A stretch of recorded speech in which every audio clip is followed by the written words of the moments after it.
The peptic ulcer disease. The pathophysiology is pretty simple. We have open sores or holes inside the esophagus, stomach, or duodenum, also called the duodenum. It happens when the gastric acids erode the gastric lining, creating an open hole, or basically an open sore. So signs and symptoms, write these down. We have dyspepsia, or basically burning pain like epigastric pain that radiates to the back.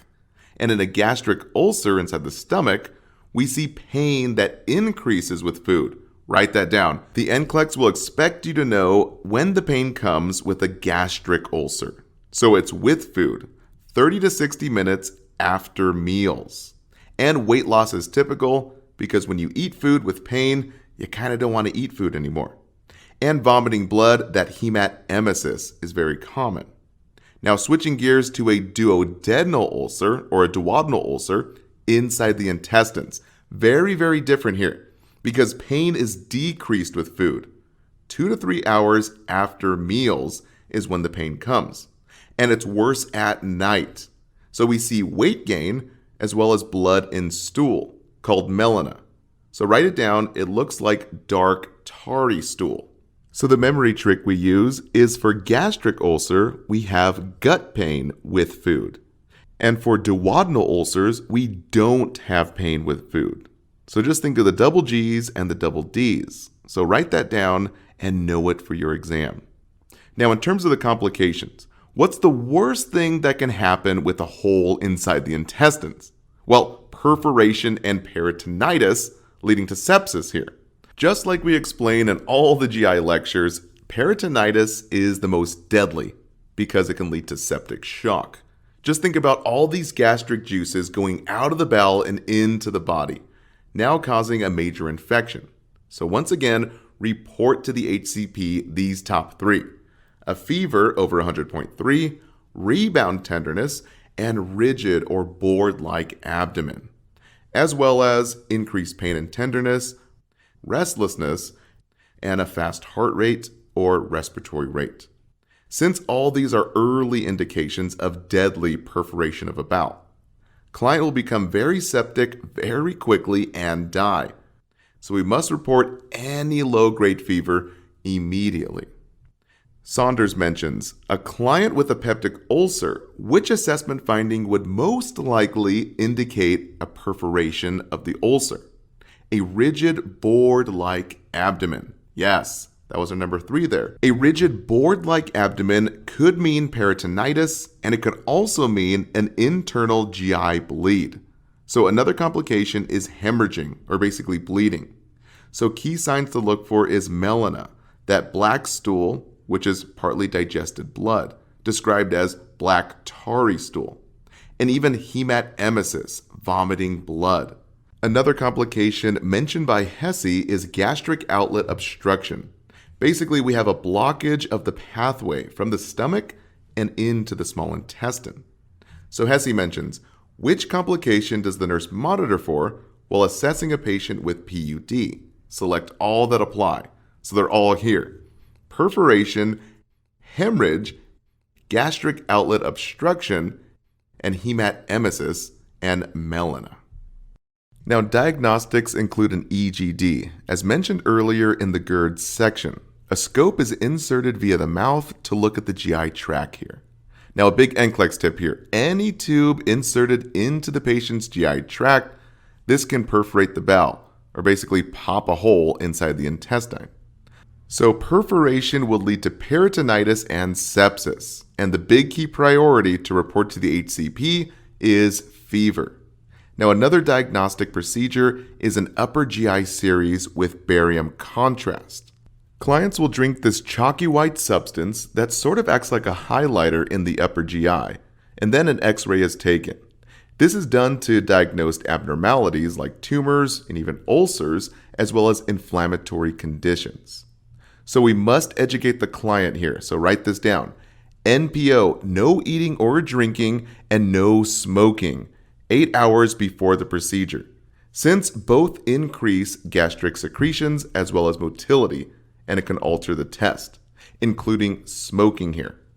Now, expected during the procedure is abdominal cramping. Remember, this is normal and to be expected. And after is chalky white stool. Since all that white chalky contrast is coming out of the body and into the potty. So when clients are being discharged or going home, we teach them to increase fluids to wash out that nasty contrast. So to flush the contrast, again, increase fluid intake, as mentioned by Kaplan, and take laxatives. Yes, take laxatives. Do not avoid laxatives. Put it on a t-shirt, write it on a bumper sticker. Don't avoid laxatives. 70% of students get this wrong. Remember, we want to flush out the barium out of the body and into the potty. Now for causes and risk factors of peptic ulcers. The most tested are H. pylori bacteria inside the gut, and NSAIDs are non-steroidal anti-inflammatory drugs. Technically used long-term, this can reduce protective prostaglandins inside the gut, leading to a peptic ulcer. So write these down: naproxen, indomethacin, as well as ibuprofen. Those are the top 3 most common NSAIDs on the NCLEX and exit exams. Now, lastly, not a direct cause, but stress can actually prolong the ulcer. So stress like nursing school and even the NCLEX. So just watch yourself and don't get an ulcer here. Now for pharmacology, we can use antibiotics to kill that H. pylori bacteria. So we can use amoxicillin, but watch out for the allergies here. Psyllins and cephs, or penicillins and cephalosporins, have a cross-sensitivity here. We can also use clarithromycin, tetracycline, metronidazole, and lastly, not an antibiotic, but bismuth is Pepto-Bismol. This guy coats the stomach to help with the pain. So Hesse mentions, a patient is diagnosed with H. pylori peptic ulcer disease. The nurse anticipates administering which drugs? Bismuth, tetracycline, and metronidazole. Now for acid reducers, we can use antacids, histamine receptor blockers, or H2 blockers. These guys end in tidine, like ranitidine. And PPI are proton pump inhibitors. They end in prazole, like omeprazole. These were mentioned in our GERD section. But really the most tested drugs for PUD are mucosal protectants, like sucralfate and misoprostol. So Hesse mentions, which classes of drugs are used to reduce the symptoms of peptic ulcers? Select all that apply. So our acid reducers, antacids, are mucosal healing agents, like sucralfate, proton pump inhibitors, and histamine receptor blockers. Now, I know that's a lot to remember, so to make it super simple, let's play a segment from our pharmacology master course here. Now, for mucosal protectants, we have 2 here. So first up is sucralfate. Brand name is Carafate, given to treat and prevent both stomach and duodenal or duodenal ulcers in the small intestine. Now, the mode of action. It forms a thick protective layer over the ulcer, which provides a physical barrier against the stomach acids and enzymes. So it's kind of like a Band-Aid over an open wound. Or you can think it's like filling a pothole in the road. Now guys, the big key point here is we take on an empty stomach, 1 to 2 hours before or after food or meds. So guys, do not take with any other med. And don't be tricked. Questions ask a lot about taking antacids with this med. Guys, we're avoiding anything and everything. So just think sucralfate 2 hours before or after you ate. And it's best at bedtime. So just think sucralfate, it's better taken late.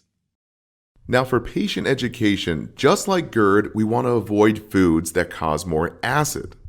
So for diet, we want to avoid spicy, fatty, fried, and even acidic foods. So the big no-no list: no caffeine like coffee, soda, or tea, no alcohol, and no cigarettes. Avoid that tobacco. Next, we want to de-stress here. So take a vacation or go to the beach, or maybe take an NCLEX study break. Next is avoid NSAIDs without a prescription. So no naproxen, indomethacin, and even ibuprofen. And we always report black tarry stool to the HCP, that melena. Remember, black tarry stool typically means we have a GI bleed. So a common NCLEX question. The nurse is educating a client on peptic ulcer prevention. Which statement by the client shows correct understanding? Select all that apply. So option 1, I will not drink beer at the party this weekend. No, that's incorrect. Always drink beer. I'm just kidding. Yes, no alcohol. Remember, on the NCLEX, alcohol is rarely ever good. Number 2, I will avoid using naproxen. Yes, avoid NSAIDs. Number 3, I should avoid drinking excess coffee or soda. Yes, caffeine in coffee and soda will cause more pain. Option 4, I will start smoking cessation. Yes, no cigarettes, and trying to stop smoking is best. And option 5, I will avoid spicy foods. Yes, but fried chicken is okay. No, we have to avoid both spicy and fatty foods like fried chicken or really anything fried with too much grease. Now, in terms of surgeries, not typically highly tested, but maybe just a nice to know. We can use a vagotomy where we cut the vagus nerve connection to reduce the rate of gastric secretions. Or we can use a pyloroplasty where a surgery is done to widen the opening in the lower part of the stomach in order to empty the stomach into the small intestine. Or we can do a gastric resection where we basically cut a section out of the gastric area, or basically the stomach. Again, not highly tested, but all these can cause a huge complication called dumping syndrome, where underprocessed food is dumped from the stomach and into the intestine, causing loads of problems, which we cover in a separate video. So be sure to watch that one. There's a lot of NCLEX tips in there. All right, that wraps it up. Thank you so much for watching. Don't forget to take your quiz and download the study guides.